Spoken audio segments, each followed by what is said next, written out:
other part of our class today is going to be the lower body exercises. Again, I'm going to share my screen with you of that muscle and exercises that I made for you. Let me just zoom it up a little bit. Let's do 140. So the first box, front thigh, back thigh. The second box, front of the hip and back of the hip. So these are all the joints that we're talking about and the muscles that cover the joints. And the shin, anterior tibialis, is the name of the muscle that hurts when we go for a run after a long time of being sedentary. You know, the shin split. This is the name of the muscle, anterior tibialis, and the opposing muscle is going to be the calf. So I already made this chart by the opposing muscle group. So the left hand side is going to be, if that is the prime mover or an agonist, the right hand side will be the antagonist depending on the movement. So these are the three rows or boxes that we're going to cover today.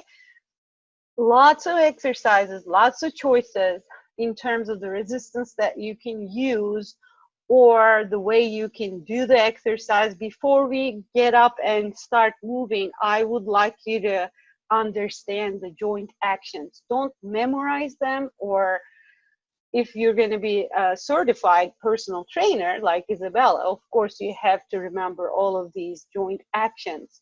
But for the sake of this class, you know, you don't have to memorize everything. But I would like you to understand at least the front of the thigh being the opposite muscle group of the back of the thigh, okay? Or the front of the hip, which is your groin. It's called iliopsoas. Hip flexors is the opposing muscle group for your glute, okay? And the shin is the opposing muscle group of your calves, or gastrocnemius and soleus. Those are the names of the muscles that you don't have to memorize. Let's look at the joint action. So we have in the lower body the hip joint, the knee joint, and the ankle joint. Just look at the knee joint. We can extend the knee, okay, which is, do you guys know what I talk about when I say extending the knee? Or do you have any questions? I just want to clear out all the questions before we move on. So I'll just show you. So let's say my elbow, just like my knee, can extend. So this is fully extended elbow. And when I flex it, the angle at the joint will be decreased. Okay, so this is my flexion. This is my extension. So let's go back to that. So the knee extension and knee flexion.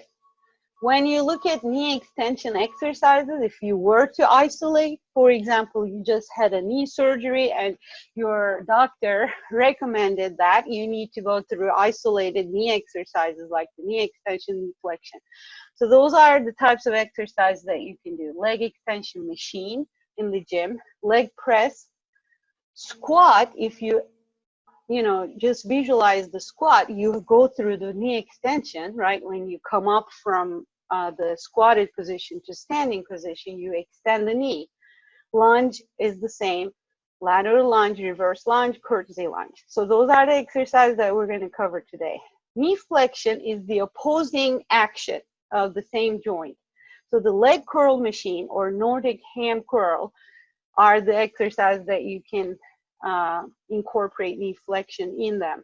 Hip flexion is your hip being flexed. So when you pull your knee up toward your chest, that's your hip flexion. Or leg raise without bending the knee.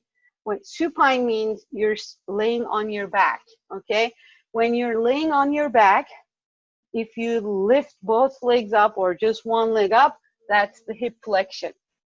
Hip extension is very important, okay, for those people who have desk jobs or students, just like us, quarantined and sitting all day long.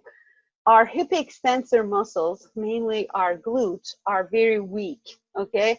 So these are the exercises that will work the glutes, hip extension exercise. Hip extension is also carried out by your hamstrings. So these are the exercises that we're going to try to do, but kick, straight leg kick back, squat, lunge, lateral lunge, reverse lunge, all the lunges, I should say, leg press machine, deadlift, hip thrust, which is one of my favorite exercises that I'll show you today, and bridge. And we'll do unilateral, that means one side only, bilateral, okay, both sides together, alternating right and left, and some of them, like the squat, can also be done explosively, like a squat jump or a lunge jump. Okay, so those are the things that I'm going to show you today. Just like I said in the beginning, it's going to be a demo class. Do not overwork yourself. Unless you really want to have a good workout, then you can, you know, do many repetitions and get the benefit out of it that way. So the hip flexors, they're the muscles in your groin, okay? And unfortunately, if our core is not strong enough, when we do crunches or sit-ups, they take over the job of your core and they do the work. Instead of your abs doing the curling motion, your hip flexors do the curling motion, okay? And again, hip extensors, the glutes, the same as the hip extension up there, and then shin and calf. I mean, you're at the ankle level. There's also rotation, of course. You can curl your ankle. Also eversion and inversion, or, you know, turning in and out. But those are not really exercises that we're going to focus on here. What we're going to do is ankle plantar flexion, okay? You don't have to know that name unless, again, you are in this field. So to work the calves, we're going to do calf raises, okay? Or tiptoeing, basically, is the plantar flexion itself. And the shin, you just have to find some sort of resistance against that motion of your toes being pulled towards your knee, okay, or your head. So that's the ankle dorsiflexion. You're going to pull the toes up toward the head, and you can use a band, mainly a band, to work that muscle group. So those are the exercises that I'm going to show you today.